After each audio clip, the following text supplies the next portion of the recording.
Malayo pa, pero malayo na. Hanggang saan kaya ako dadalhin ng pangarap ko?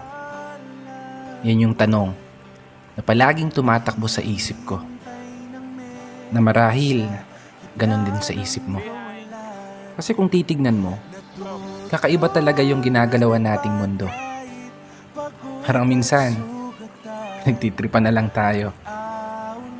Paikot-ikot na lang yung sitwasyon na paulit-ulit kang natatalo.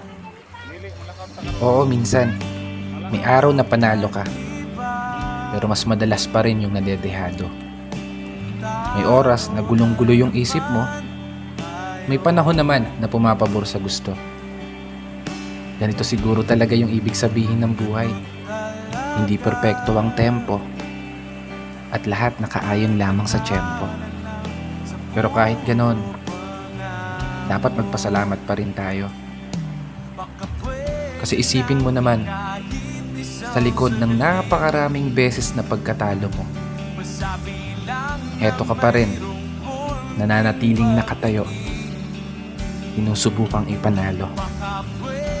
Bawat laban na ikaw lang yung nakakaalam.